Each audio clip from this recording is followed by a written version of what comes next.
अरुणाचल के तवांग से लेकर के तिराप डिस्ट्रिक्ट लोंगडिंग तक, लाजू, पंखो, वचक, वका तक हमारे विभिन्न प्रकार के जो कम्युनिटीज है अरुणाचल प्रदेश में, इनका भी जीरो में आना चाहिए। जीरो जो अरुणाचल प्रदेश का एक सेंटर है। आप जब अरुणाचल को मैप देखेंगे तो जीरो बहुत एक सेंटर में इसका लोकेशन होता है। और नेफा से जब अरुणाचल प्रदेश डिक्लेयर किया गया, वो भी जीरो में ही डिक्लेयर किया गया था। तो जीरो कई मायने में अरुणाचल प्रदेश का सेंटर है। तो ये सेंटर जो है एक कल्चरल सेंटर भी बनना चाहिए, हेरिटेज सेंटर बनना चाहिए, इसको यूथ लोगों को, जवान लोगों का मिलन का सेंटर बनना चाहिए। और आज के अवसर पर मैं ये मानता हूं कि ये अरुणाचल का एक म्यूजिक सेंटर भी बनना चाहिए। मेमोरेंडम सिर्फ 4 पॉइंट का है। दोस्तों,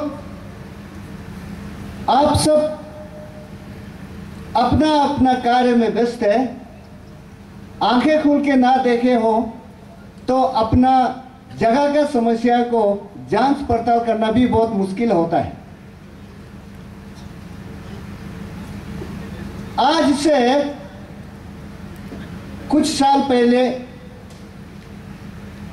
हमारा जीरो में इतना आबादी नहीं थे। हमारा बाप दादों के समय में शायद ही 7-8 हज़ार का आबादी थे। आज कुछ ही सालों में लगभग 80 से 90,000 का आबादी हो गया। आबादी तो बढ़ा, पर हमारा जमीन प्रकृति का देन वही का वही रह गया। इसलिए मेरा सबसे पहले नंबर मेमोरेंडम है वाटर सप्लाई आर्गुमेंटेशन। दोस्तों, आपको जान के सरप्राइज होगा,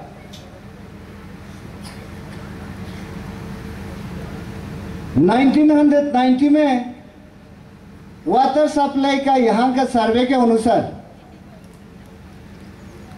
हमारा पास 8,000 cubic metre per capita per annum था। 8,000 क्यूबिक मीटर। बड़ी दुख की बात है, आज 1920 में 2000 में मेरे कहने का मतलब है 2014 में हमारा पास 3,700 क्यूबिक मीटर पानी ही बच गया, आधा से भी कम। अगर ये इस रफ्तार से पानी की कमियां घटते गया तो आप जान लो 2030 में ये हमारा क्या बोलता है, लद्दाख का मरुभूमि जैसा हो जाएगा। यहाँ ना पानी दिखाई देगा, ना ग्रीनरी दिखाई देगा। इसलिए जल संरक्षक बहुत ही आवश्यक है। मैं इसलिए ऑगमेंटेशन ऑफ वाटर सप्लाई को डोनर मिनिस्टर और हमारा MOS होम मिनिस्टर और सेक्रेटरी NEC सब तीनों लोगों ने मिलकर के इसको जरूर हमें कामयाब कराएंगे। मैंने यहाँ एक एस्टिमेट बनाया इन टोटलिटी में 80 करोड़ का। मैं 80 करोड़ एक साथ नहीं मांगूंगा, हमें 3 भाग करके 3 साल में पूर्ण होने के लिए आप हमें इस प्रोजेक्ट को जैसा भी सैंक्शन कर देना है बोल के मेरा अपील है। मेरा हिसाब से सारे जनता का भी अपील है। सबसे पहले उन्होंने ड्रिंकिंग वाटर सप्लाई के बारे में कहा है। जीरो जो है एक ऐसा एक वैली है कि आपका जो वाटर रिसोर्सेस है आपके पास अवेलेबल है, क्योंकि जीरो का आदमी जो है बड़ा होशियार है इन्वायरमेंट के मामले में, चाहे वो बेम्बू का ग्रुप हो, चाहे वो पाइन ग्रुप हो, चाहे वो थिक आपको ट्रॉपिकल फॉरेस्ट हो, टेम्परेट फॉरेस्ट, जितना भी जो देख रहा है आपने संभाल के रखा है। तो आपका वाटर सोर्स जो है, जितना भी कैचमेंट एरिया है, वो वाटर सोर्स बिल्कुल अवेलेबल है आपके पास, जो कई डिस्ट्रिक्ट में सूख चुके हैं। वो अवेयरनेस जो है जीरो में है, बहुत से डिस्ट्रिक्ट में वो अवेयरनेस नहीं है। लेकिन आपका जो प्राकृतिक आपदा है, जो नेचुरल रिसोर्सेस है, उसको आप तक पहुंचाना एक साधन जो है हम लोग को करना है। पानी हर घर में टैप वाटर हो, कोई आदमी पानी लेने के लिए टाइम बर्बाद ना करे, इसका व्यवस्था करना चाहिए। इसलिए मैं आपका एमएलए साहब और आपको मैं वादा करता हूं, जो वाटर सप्लाई जीरो एरिया का सारा जीरो एरिया के लिए जो comprehensive augmentation of water supply scheme है, मैं उसको चाहे वो डोरा में हो, चाहे अपने मिनिस्ट्री ऑफ आरडी में जो वाटर सप्लाई वाटर रिसोर्सेज का एक डिपार्टमेंट है, कहीं से भी हो, मैं एमएलए साहब और आपको मैं वादा करता हूं कि ये हमारा टेन्योर में आपका जीरो को वाटर सप्लाई का पूरा काम मैं कर दूंगा।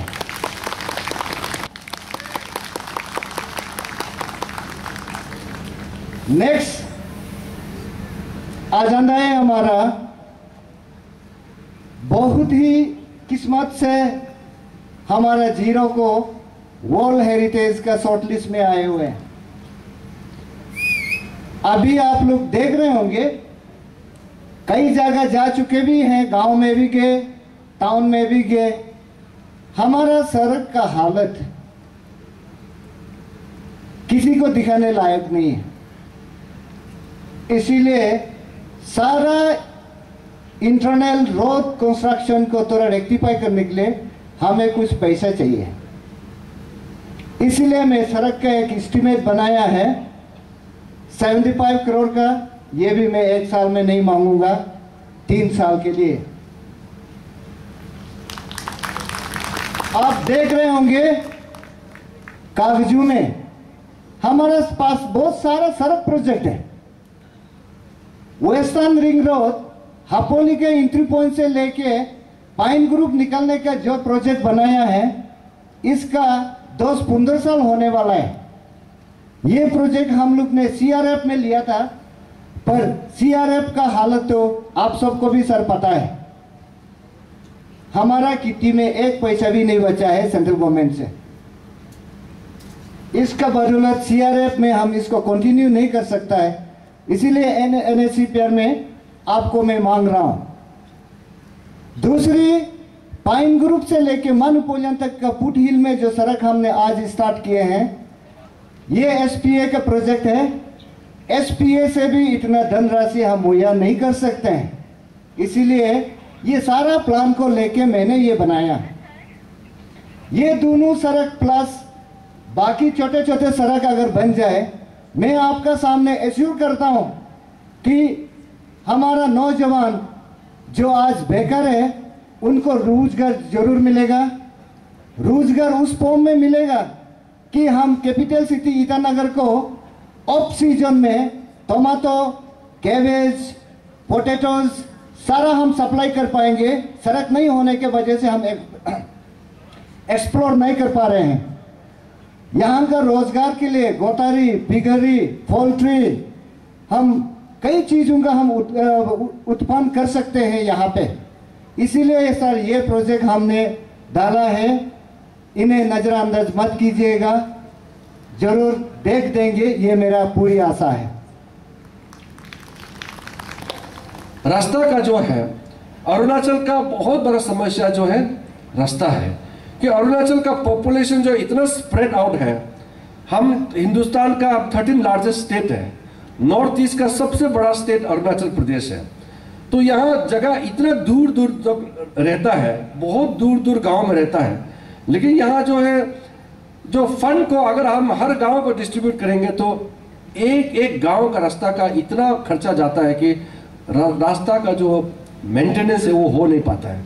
अभी सिर्फ ये जीरो ही नहीं है, आप बोमदिला तवांग का रास्ता देखिए, अभी दापोरिजो का रास्ता देखिए, आगे आप ये 73 से लेकर के आपको कोलोरियन सरली का रास्ता, और इधर में लिकाबाली बामे का रास्ता, तो आलोंग का रास्ता तो और भी चलने का लायक नहीं आज के दिन में है। पूरा सड़क टूट गया है, इतना अच्छा प्लानिंग हमारा सरकार नहीं किया है। तो मैं समझता कम से कम हम 10 साल पहले अगर इसका प्लानिंग करता तो अब तक सारा अरुणाचल का रोड बन चुका होना था। लेकिन अभी जो प्लान बन रहा है, एक जो है जो ट्रांस अरुणाचल हाईवे जो बन रहा है नेचीपू से लेकर के आपका कानूबारी तक, वैसे तो तवांग से लिंक है लेकिन जगह जगह कुछ में बॉर्डर रोड्स वाला करते हैं, कुछ लोग PWD है, कुछ एरिया जो है central government direct take over किया है मिनिस्ट्री ऑफ रोड ट्रांसपोर्ट में। तो ये इसकी वजह से नया रोड बनने का चक्कर में पुराना रोड इतना डैमेज हुआ कि हर जगह से कंप्लेन है। मेरे पास दिल्ली में जितने भी लोग अरुणाचल से ऑफिसर्स भी आते हैं, मिनिस्टर आता है, सबसे पहले बताता है कि अरुणाचल रोड जो है टूट फूट की पूरा खत्म हो गया। तो इसलिए अभी मैं सर्किट हाउस में था, आपका PWD minister, home minister, Arunachal के आपका पार्लियामेंट्री सेक्रेटरी, सबने इसी बात को कहा है। तो मैंने तुरंत दिल्ली जाने के बाद एक टाइम दिया है कि यहाँ के जितना भी आपका मिनिस्टर और जो सीनियर उनके ऑफिसर है, सेक्रेटरी, कमिश्नर, चीफ इंजीनियर, सबको मैं दिल्ली में बुलाया है। तो मेरे ऑफिस में बैठ करके मैं इसका रूप तय करूंगा कि जब तक वो नया रोड नहीं बनता है तब तक मेंटेनेंस के लिए क्या करना है, ये मैं बात करूंगा। तो ये अरुणाचल का रोड का प्रॉब्लम जो सिर्फ जीरो में नहीं है, पूरे के पूरे अरुणाचल में प्रॉब्लम है। फिर भी जीरो के अंदर में जो आपको मेमोरेंडम के रूप में जो आए हैं, उसको मैं समझता हूं कि इन्होंने MLA साहब ने इसको NLCPR में शायद इंक्लूड किया है। NLCPR में मैंने अभी जो मिनिस्टर मेरे साथ आने वाले थे, जनरल VK सिंह जो आर्मी के चीफ थे पहले, तो मेरा अच्छा दोस्त भी है, तो हम लोग चर्चा भी काफी किया। तो मैंने उनको कहा कि आप किस तरह से फंड को खर्चा करना चाह रहे हैं। वो मुझे भी उसने ओपिनियन पूछा कि अरुणाचल में और नॉर्थ ईस्ट में पैसे को कैसे खर्चा करना है। तो मैंने कहा कि रोड में ज़्यादा आपको खर्चा करना पड़ेगा, पीने का पानी और रोड में और बिजली में। तो उन्होंने कहा कि पुराना पेंडिंग इतना ज़्यादा है कि नया स्कीम अगर लेते रहेंगे तो जो पुराना अधूरा स्कीम जो ऑनगोइंग प्रोजेक्ट है वो रुक जाएंगे, इसलिए सारा पुराना स्कीम्स को पूरा पहले टेकअप करेंगे, ऐसे कहा। लेकिन उसमें से जीरो का जो रोड का जो स्कीम होगा उसको मैं आपको सबको, MLA साहब को मैं आश्वासन दूंगा कि जितना भी हो सके कम से कम, अगर 3 साल वैसे तो 3 साल में होना चाहिए, अगर 3 साल में नहीं होता तो रिटेंशन तो इस बार मैं करा दूंगा, और चाहे 3 साल में हो या 5 साल में हो। लेकिन मेरा कोशिश ये रहेगा, क्योंकि मैं मिनिस्टर नहीं हूं इसलिए मैं यहाँ घोषणा तो नहीं कर सकता हूं, लेकिन मैं मिनिस्टर साहब को कह करके इस जीरो का आपका इंटरलिंकेज जो विलेज डेवलपमेंट और इंप्रूवमेंट ऑफ रोड का जो स्कीम आया है उसको रिटेंशन तक करने का मैं आपको वादा करता हूं, और 3 साल में जो हो सकता है कुछ सैंक्शन तो आपको जरूर मैं करवाऊंगा। तीसरी प्रोजेक्ट मैंने ली कि हमारा जो ऑल सुबनसिरी डिस्ट्रिक्ट था आज कई भागों में बच चुके हैं, अपर सुबनसिरी, कुरुंगी में, लोअर सुबनसिरी। अब recently government of Arunachal Pradesh ने हमारा डिस्ट्रिक्ट हॉस्पिटल को जनरल हॉस्पिटल तो डिक्लेयर कर दिया, पर hospital, general hospital district hospital का रूप में भी नहीं, बल्कि ये एक सब सेंटर के जैसा ही फैसिलिटीज है। इन तीनों डिस्ट्रिक्ट का रेफरेंडल हॉस्पिटल बनाने के लिए हापोली को मैं सोच रहा हूं, और इसी का प्रपोजल भी है हमारा गवर्नमेंट ऑफ अरुणाचल प्रदेश का। ये अगर बन जाए तो ये तीनों डिस्ट्रिक्ट का आदमी के लिए हमें गुवाहाटी भागना नहीं पड़ेगा, बहुत सा धनराशि हम सेव कर सकते हैं, बहुत सा बीमारियों जल्द से जल्द हम अपना ही जगह पे क्यूर कर सकते हैं। इसीलिए मेरी आशा है ये हॉस्पिटल का अपग्रेडेशन के लिए भी आप हमको सैंक्शन करेंगे। उसके बाद आपका एक मेडिकल का जो कहा है कि इसका एक रेफरल हॉस्पिटल का जो बात कहा है, रेफरल हॉस्पिटल का डिक्लेरेशन तो आपको स्टेट गवर्नमेंट को करना है। हेल्थ एजुकेशन ये स्टेट सब्जेक्ट है, सेंट्रल इसमें सिर्फ मदद के तौर पर आपको पैसे दे सकता है, लेकिन इसका डिक्लेरेशन और चलाना ये स्टेट गवर्नमेंट को ही करना है। मैं समझता हूं कि मैं आपका लोकल MP होने के नाते मैं आपके जो सीनियर यहाँ पंचायत लीडर, गांव बुरा सबको बताना चाहता हूं, और MLA साहब को दिल्ली में मैं बात करना चाहता हूं, कम से कम मेरे तरफ से आपका जीरो का जनरल हॉस्पिटल है, डिस्ट्रिक्ट हॉस्पिटल है, इसको मैं आपका इस हॉस्पिटल में जो एक्सरे मशीन और कुछ कुछ टेस्ट करने का जो भी चीज़ है, और आपको हॉस्पिटल में जो एम्बुलेंस चाहिए वो मेरे तरफ से मैं इसी साल में आपको दे दूंगा। वो आप चिंता मत कीजिए, उतना जो मेरा कैपेसिटी में है मैं उसको आपको इस बार में करा के आप सबका दुख तकलीफ को दूर करने का मेरा तरफ से ये प्रयास रहेगा। मेरा मेमोरेंडम का चौथा पॉइंट है, अभी मैंने जो कहा, हमारा ये जगह को लिविंग कल्चरल हेरिटेज के हैसियत से यूनेस्को ने रिकॉग्नाइज किया हुआ है।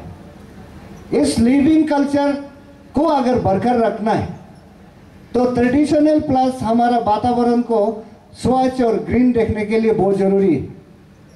आप देख रहे हैं हमारा कल्चर कई चीज़ों के बिलीफ से बना हुआ है, जैसा लापांग है, बाबो है, कई तरीके का ऐसा सेक्रेट प्लेसेस है जो आज हमारे बिजली के तारे जहाँ तहाँ बिता करके बाबो खड़ा करने में भी प्रॉब्लम दे रहे हैं। उसका ऊपर में हाई मास वगैरह का प्रपोजल करके बाबो जैसा हमारा पवित्र सिंबल को ज़्यादा ऊंचाई में दक करके हमारा इज्जत थोड़ा डाउन होते जा रहा है। मैं इसको नज़र रखते हुए हमारा बिजली विभाग को अनुरोध किया है कि आप एक सारा जीरो प्लेटों का अंदर में जितना बिजली तारे हैं उसको अंडरग्राउंड करने का एक प्रस्ताव किया जाए। इन्होंने बनाया, मैं इसको भी आपको सौंप रहा हूँ। मेरी पूरी आशा है ये 4 पॉइंट को आप जरूर हमें देंगे और आपका कार्यकाल का समय में सारा पूरी करके जीरो वासियों को आपको सदैव धन्य करने का एक मौका देंगे, ये मैं आशा रखता हूँ। उसके बाद में आपने पावर सप्लाई का जो बात कहा है वो तो एमएलए साहब दिल्ली आने से तो मुझे मिलता ही है।